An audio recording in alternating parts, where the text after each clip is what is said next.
I've learned my lesson about buying Civ games at launch, because they launch the base game, which is it's fine.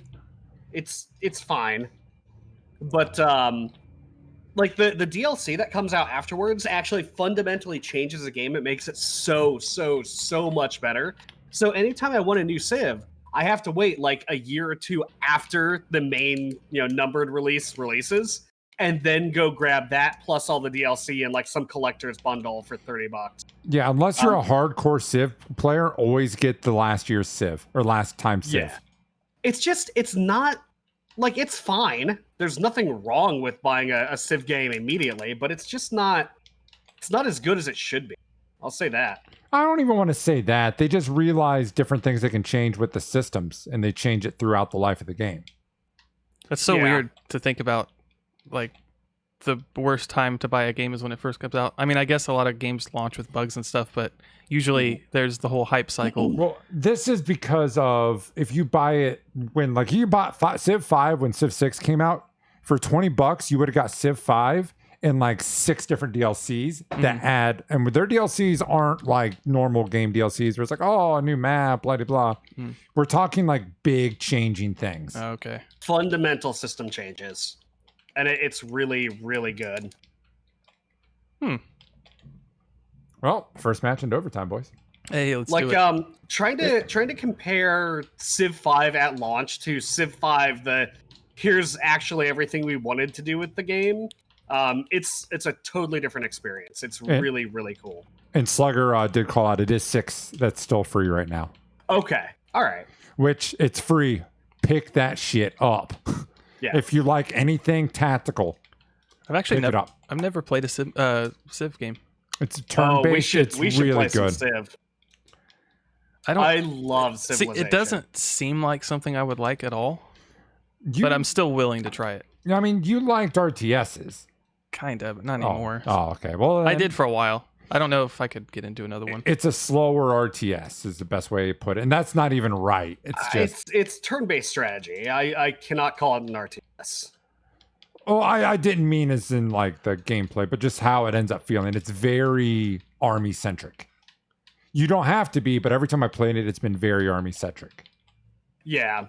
I always concentrate on like securing the cultural victories, or even like if the game runs really long, it usually doesn't, but if it runs really long, you can win by getting the space race going, which is pretty cool.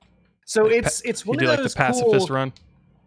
Yeah, it's one of those cool games that you don't have to slaughter all the other nations. Like if you want to play like a fucking world superpower keeping the peace sort of thing, like, hey, we're gonna win through culture and arts and stuff like that, then you can. That's totally valid.